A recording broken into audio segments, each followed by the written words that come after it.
السلام عليكم ورحمة الله تعالى وبركاته. إخواني أخواتي، مرحبا بكم معنا اليوم في هذا الفيديو الجديد.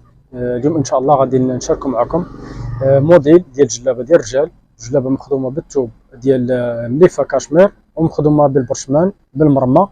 إلا عجبكم مثلا هذا الموديل هذا غتسكرينيه وتعطيه في الواتساب وغنقول لك الثمن ديالو بشحال كيطلع بالثوب وخياطة. غادي نبداو على بركة الله.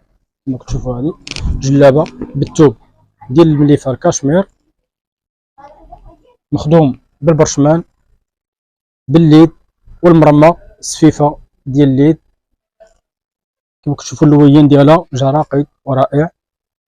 كاين فيها مجموعه من الالوان ديال هاد الجلابه كاشمير. كما كتشوفوا فيها المرمى مخدومه بالليد وفيها هاد المفتوح كيتخدم حتى هو بالشبيكات. كاينه المرمى كاينه حتى في راسكم وكتكون في القب من الداخل. قب من الداخل يعني هاد الجلابه هذه ديال واحد متتبع ديالنا الاخ نبيل من اليوسفيه. تحيه للناس ديال اليوسفيه. كما كتشوفوا الخدمه ديالها جات راقيه، يعني كتجيبي الخماسي كتخدم بالخماسي، يعني هابطه بالسفيفه حتى لهنا وكتخدمات بالخماسي حتى لهنا وكتكمل بالثلاثي كتهبط حتى لتحت. يعني خدمه فيها راقيه ديال هاد البرشمان. الثوب راه المليفه كاشمير. كاين فيه اللوان، الا بغيتي نصيفط لك اللوان نصيفط لك اللوان.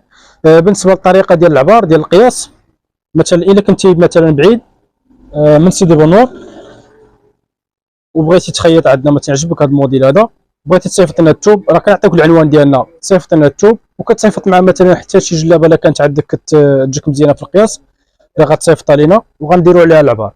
الا ما كانش عندك بغيتي نتكلفوا حنا بالثوب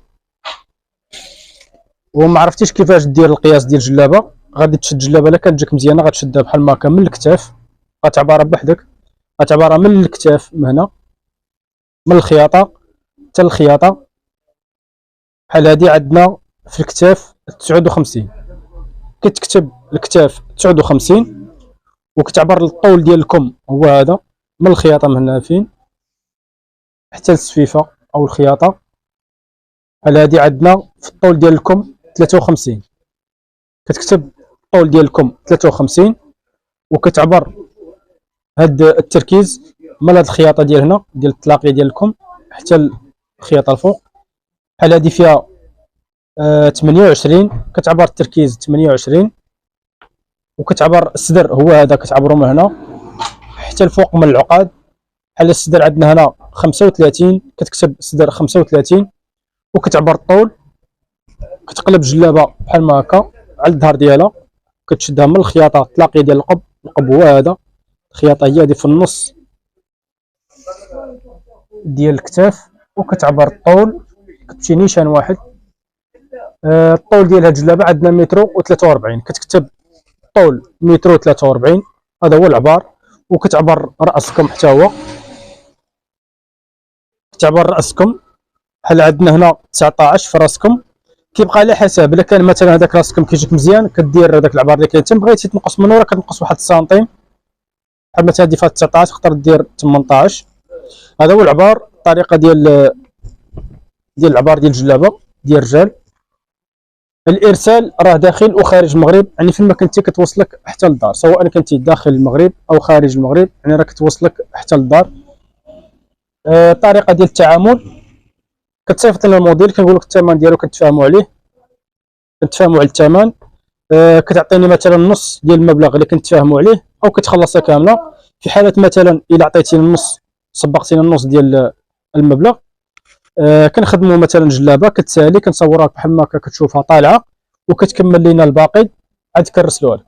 هذه هي الطريقه اللي كنتعاملوا بها سواء كنت داخل المغرب او خارج المغرب، سواء كانت امراه او راجل. يعني هذه هي الطريقه باش كنتعاملوا مع الكليان كاملين اللي كيتواصلوا معنا من خارج المغرب. هذه هي الطريقه ديالهم باش كنتعاملوا. كما كتشوفوا جلابه بالثوب ديال الكاشمير مخدومه بالسفيفه والبرشمان ديال الليد. كنتمنى ان شاء الله الفيديو يكون نال الاعجاب ديالكم. ما تنسوش تبارطاجيو الفيديو مع الاصدقاء ديالكم في مواقع التواصل الاجتماعي الفيسبوك والواتساب لكي تعم الفائده على الجميع. ما تنسوش تخلوا لنا تعليق. شكرا لكم على المتابعه، والى اللقاء في فيديو جديد ان شاء الله.